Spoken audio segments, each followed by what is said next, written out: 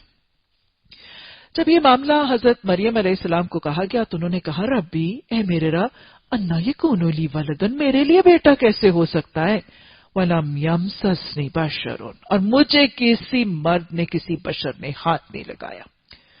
آگے چل کر آپ دیکھیں گے کہ اللہ سبحانہ تعالیٰ نے حضرت عیسیٰ علیہ السلام سے وعدہ کیا تھا کہ عیسیٰ، میں تجھے اور تیری والدہ کے اوپر جو الزامات ہیں میں اس سے تجھے پاک کر دوں گا، اور یہ آیت حضرت مریم علیہ السلام پر جو مختلف قسم کے اعتراضات لگائے گئے تھے اس سے برات کی جاتی ہے۔ عیسائیوں نے حضرت عیسیٰ علیہ السلام کے بن باپ کے ہونے کا تصور تسلیم نہیں کیا، اور نہ ہی یہودیوں نے۔ عیسائیوں کے نزدیک حضرت مریم علیہ السلام کی منگنی ان کے چچا زاد بھائی یوسف سے قرار پائی تھی، اور ان کی شریعت میں یہ منگنی اور رشتے ناطے کے ہونے کے فیصلے کے بعد جسمانی تعلق کو شاید حرام ہی نہیں سمجھا جاتا تھا۔ ان کے نزدیک نعوذ باللہ ثم نعوذ باللہ، ان کی کچھ کتابوں میں یہ چیزیں موجود ہیں کہ حضرت مریم کا اپنے اس چچا زاد بھائی جو ان کا منگیتر بھی قرار پایا تھا، اس کے تعلق کی بنیاد پر یہ حمل ٹھہرا تھا۔ اور عیسائیوں کے نزدیک نعوذ باللہ ثم نعوذ باللہ، حضرت زکریا علیہ السلام کے حوالے پر الزام لگایا جاتا ہے اور ولد الحرام تک کہنے کا استغفر اللہ یہ طریقہ یہود کا طریقہ ہے۔ بہرحال اللہ سبحانہ تعالیٰ نے واضح طور پر فرما دیا وَلَمْ يَمْسَسْنِي بَشَرٌ کہ مجھے تو کسی بشر نے ہاتھ نہیں لگایا۔ گویا حضرت عیسیٰ علیہ السلام کی ولادت بن باپ کے معجزانہ طریقے سے اللہ کے کلمہ بکلمات اللہ کلمہ کن سے ہوئی۔ اللہ نے فرمایا اسی طرح ہوگا، اللہ جو چاہتا ہے وہ پیدا کرتا ہے، جب کسی کام کے کرنے کا فیصلہ فرماتا ہے تو بس کہتا ہے ہو جا اور بس وہ ہو جاتا ہے۔ فرشتوں نے اپنے سلسلہ کلام میں کہا اور اللہ اسے کتاب اور حکمت کی تعلیم دے گا۔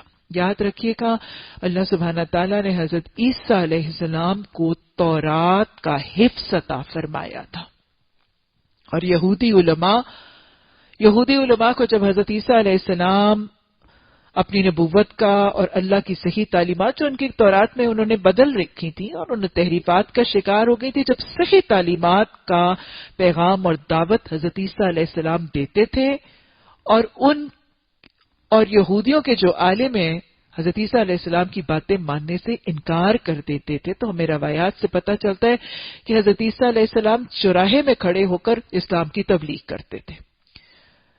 تورات کے علماء ان کی باتوں کی تردید کرتے تھے، اور تورات کے علماء کو نگیٹ کرنے کے لیے حضرت عیسیٰ علیہ السلام تورات ہی کی آیات کا حوالہ دے کے ان کو لاجواب کر دیا کرتے تھے۔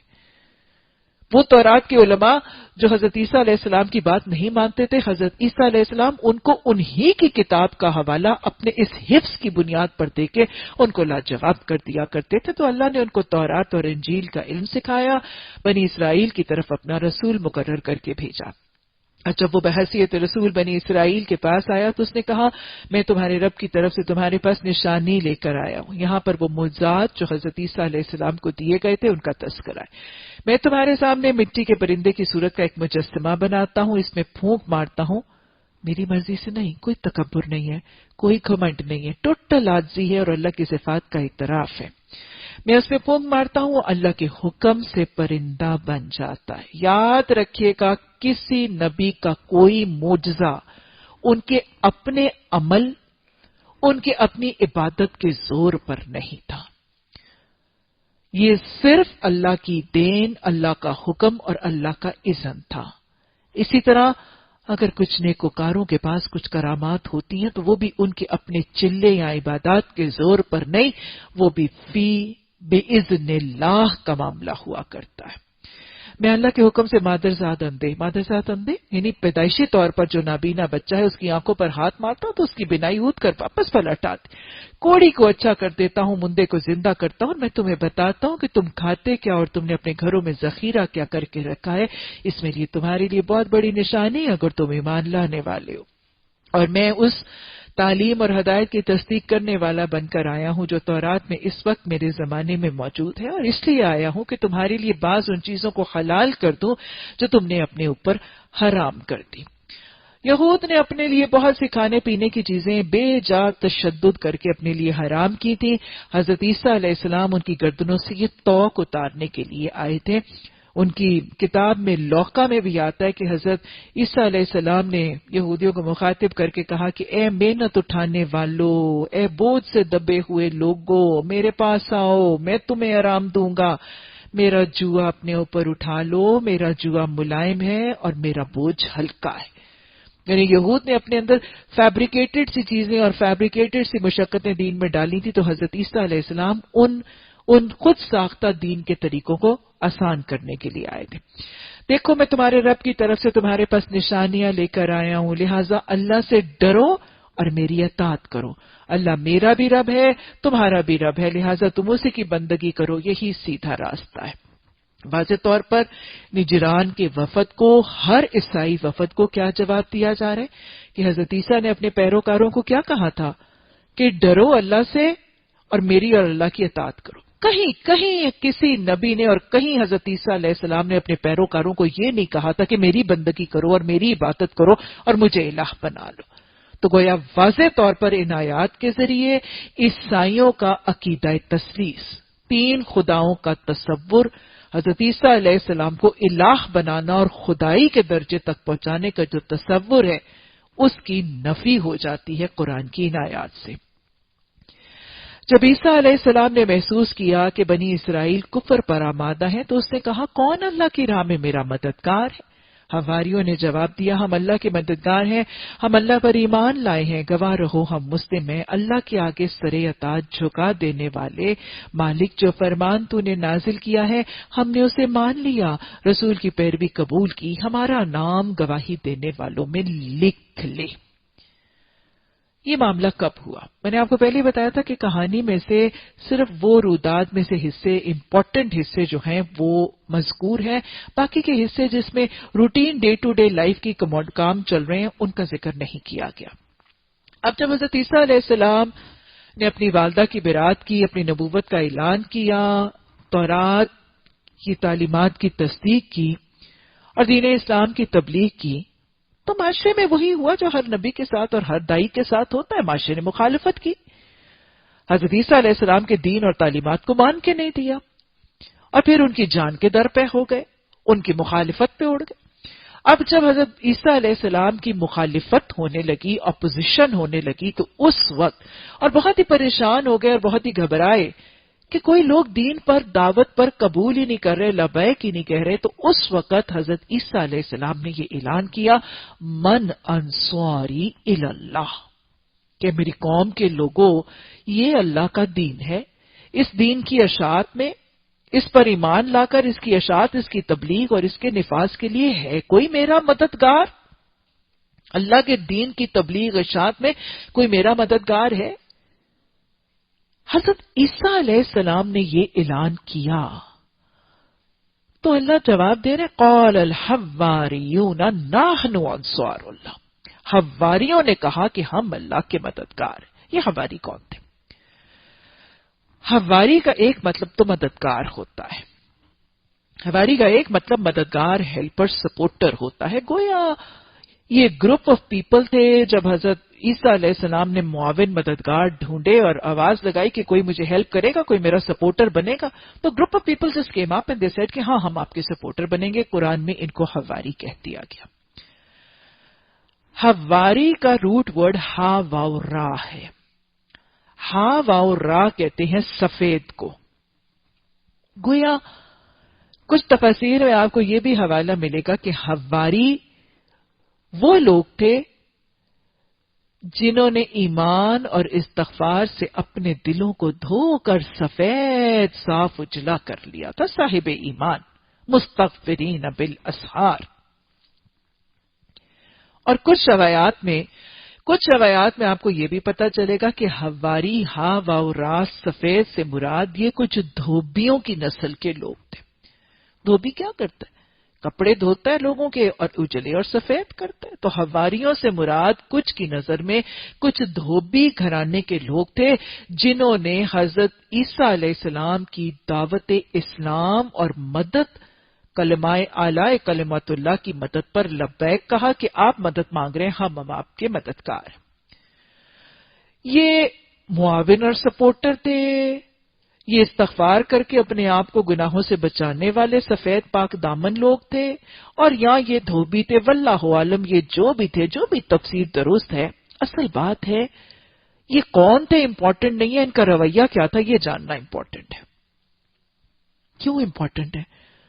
کیونکہ یہ وہ لوگ ہیں جن کا نام اللہ سبحانہ تعالیٰ نے الظاہراوین میں جن کا تذکرہ اور جن کا رویہ اللہ نے قیامت تک محفوظ کر لیا۔ سورہ آل عمران میں حواریون کا نام رہ گیا، قیامت تک لوگ سورہ آل عمران پڑھنے والے ان حواریوں کو یاد کریں گے، ان کا تذکرہ دہرائیں گے، اور ان کے رویے اور ان کے ایٹیچیوڈ اور ان کے بیہیویئر اور ان کی رسپانس کا تذکرے کو دہراتے رہیں گے۔ اتنا پسند آیا اللہ کو ان کا رویہ۔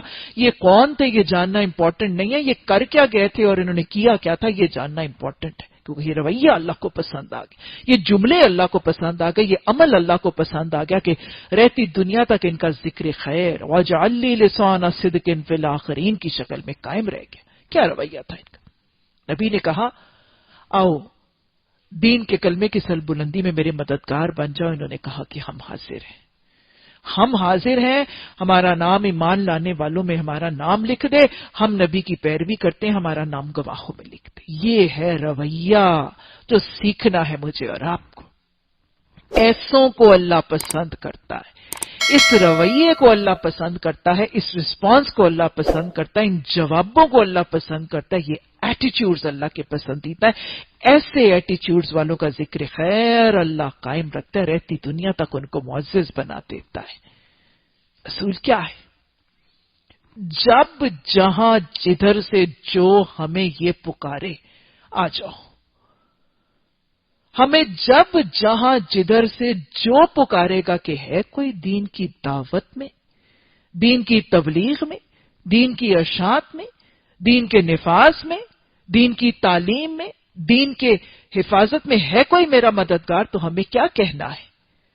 ہمیں کوئی کہے گا من انصاری اللہ، تو ہمیں بغیر کیلو کال کے، بغیر تردد کے، بغیر ڈیلے کے، بغیر پوسٹ پونمنٹ کے، بغیر جھوٹے ہیلے بہانے اور عذر تراشنے کے کہنا ہے نحن انصار اللہ، لبیک اللہم لبیک، اللہ میں حاضر ہوں دین کی اشاعت کے لیے، میں حاضر ہوں دین کی تبلیغ اور تعلیم کے لیے۔ یہ ہے رویہ جو اللہ کو پسند ہے۔ جب آپ کو کوئی پکارے گا من انصاری اللہ، تو آپ نے کیا کہنا ہے؟ نحن انصار اللہ۔ یہ ہے وہ نمونہ جو مجھے اور آپ کو قرآن سکھانا چاہتا ہے۔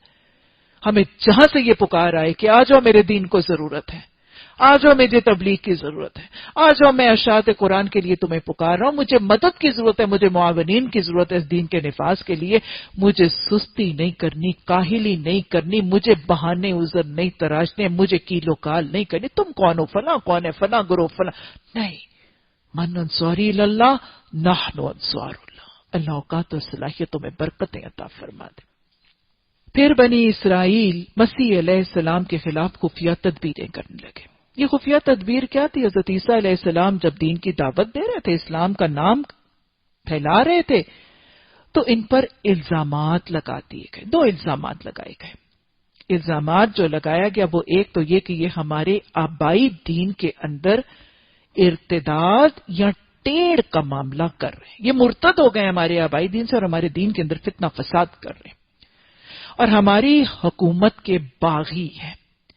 ان کو باغی اور مرتد قرار دے کر ان کو سولی چڑھانے کی سزا کا فیصلہ کیا جائے اور ان کو سولی چڑھا دیا جائے۔ ہر دور میں ایسا ہی ہوا، یقتلون النبیین بغیر حق، یہی رویہ رہا ہے۔ بہرحال انہوں نے اپنی چال چلی، اللہ نے اپنی چال چلی۔ یہی اللہ سبحانہ تعالیٰ فرما رہے ہیں کہ جواب میں اللہ نے اپنی خفیہ تدبیریں کی، اور ایسی تدبیروں میں اللہ سب سے بڑھ کر ہے۔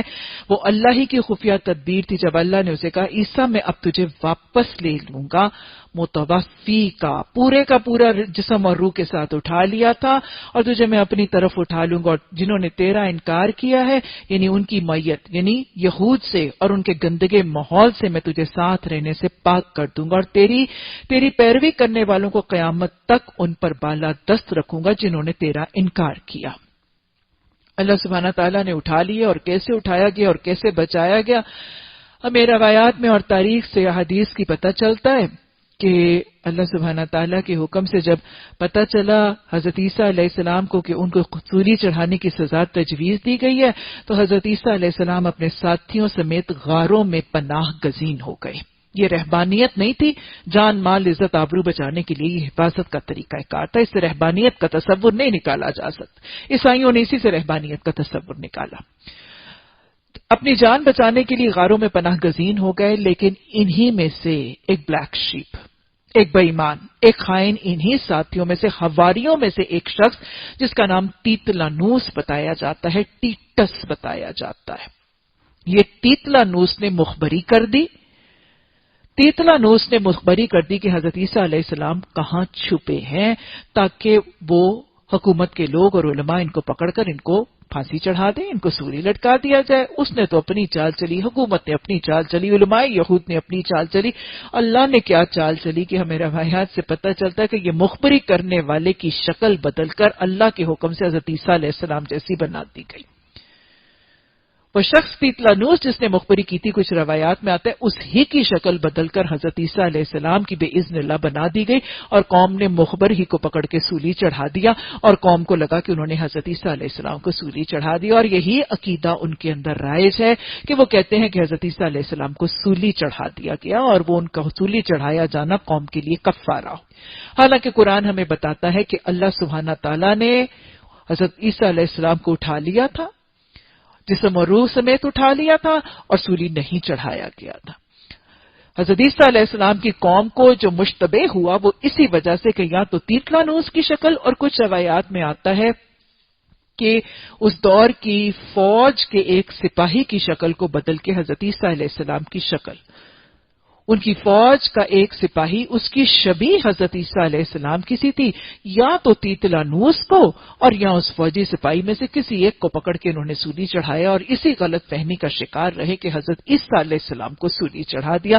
قرآن نے واضح طور پر فرما دیا کہ انہوں نے اس کو سولی نہیں چڑھایا۔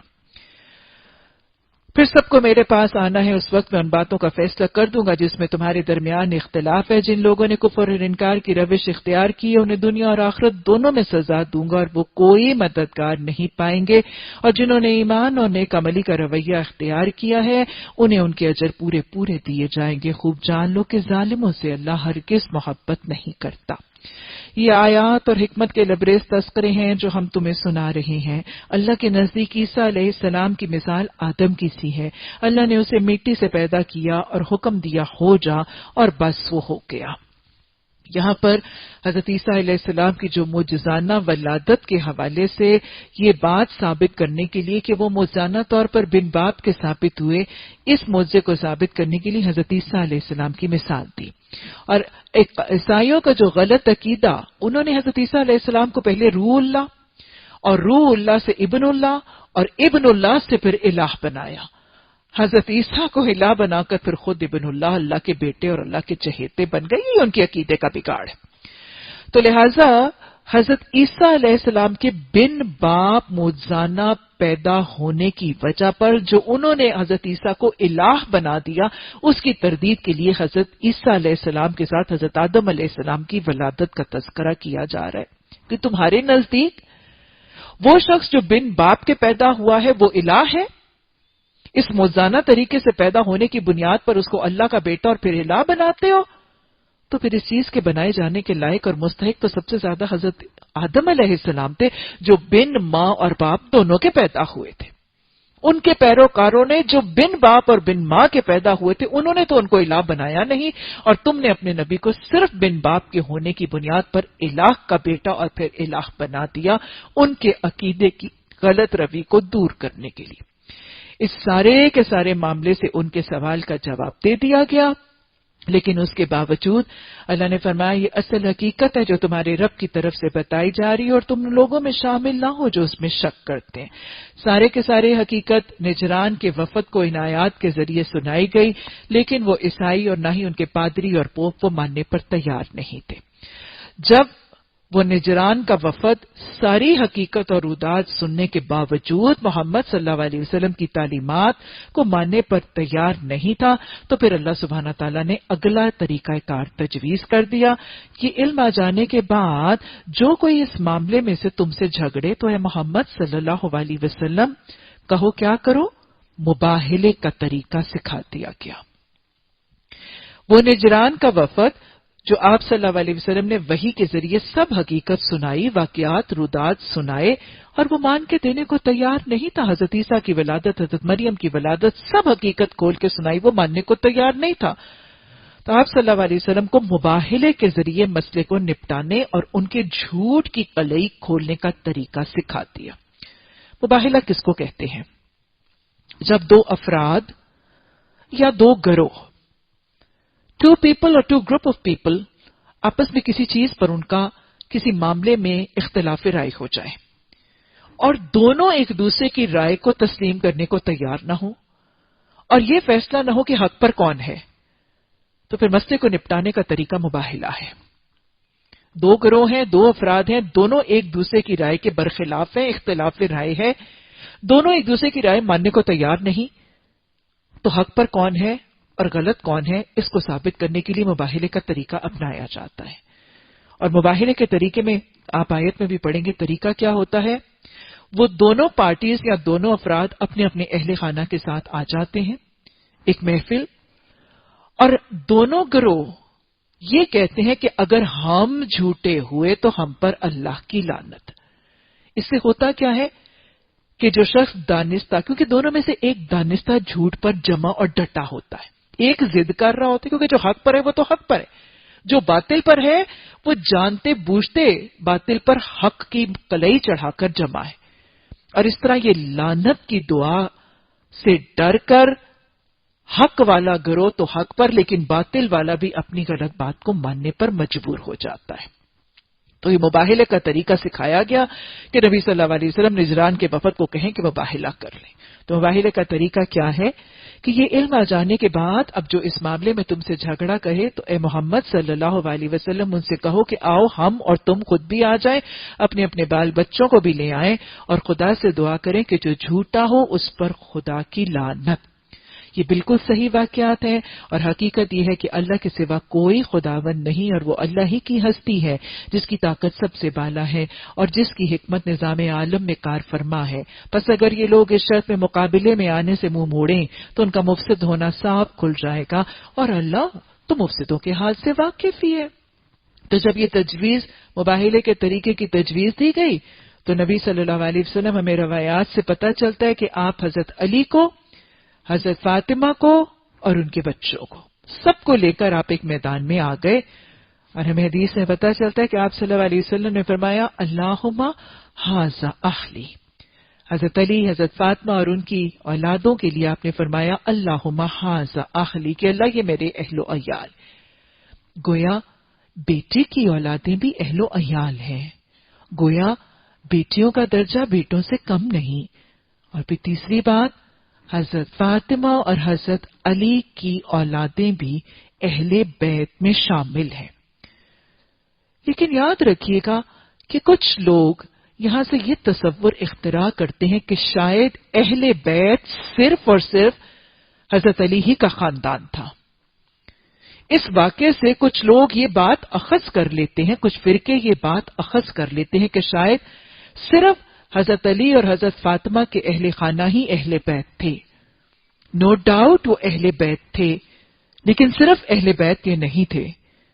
امہات المومنین کو بھی قرآن میں اہل بیت کہہ کر پکارا گیا ہے. تو آپ کے گھر والے امہات المومنین, حضرت فاطمہ, حضرت علی اور ان کے گھر والے, یہ سب اہل بیت کے دائرے میں شامل ہیں. آپ صلی اللہ علیہ وسلم حکم خداوندی کے مطابق اپنے اہل خانہ کو لے آئے. آپ یہ آپس میں باہمی ملانیت کرنے کو تیار تھے, لیکن نجران کے عیسائی لوگوں کو پتا تھا کہ وہ جھوٹے ہیں. اپنے جھوٹے ہونے کے حقیقت کے باوجود یہ حاضر نہ ہوئے, اور نہ ماننے کے باوجود, یعنی ان کے جھوٹ کی کلئی تو کھل گئی, لیکن اس کے باوجود وہ اتراتے اور اکڑتے ہوئے یہ کہہ کر چلے گئے کہ محمد صلی اللہ علیہ وسلم کی تعلیمات صحیح اور حق نہیں. حالانکہ ان کے جھوٹ کے اگر یہ سچے ہوتے تو مباہلے کے لیے آ جاتے, لیکن ان کو یہ ڈر تھا کہ اگر محمد صلی اللہ علیہ وسلم کے سامنے یہ لعنت کے الفاظ ہوئے تو وہ لعنت ہم پر پڑ جائے گی. یہ حاضر تو نہیں ہوئے, ان کے جھوٹ کی قلعی تو کھلی, لیکن پورے ضد اور گھمنڈ اور تمرد کے ساتھ یہ حق کا انکار کر کے اپنے اسی عیسائیت کے دین ہی پر مرے. یاد رکھ لیجئے گا, ضد, ڈھٹائی, تکبر, گھمنڈ اور انانیت ایمان میں رکاوٹ اور کفر میں تیزگامی کا ذریعہ بنتی ہے. اللہ ان سب کو سمجھنے, ان سے اجتناب اور پرہیز کرنے کی توفیق عطا فرمائے. ربنا لا تزغ قلوبنا بعد إذ هديتنا وهب لنا من لدنك رحمة إنك أنت الوهاب. سبحانك اللهم وبحمدك نشهد أن لا إله إلا أنت نستغفرك ونتوب إليك. سبحان ربك رب العزة عما يصفون وسلام على المرسلين والحمد لله رب العالمين. آمین ثم آمین.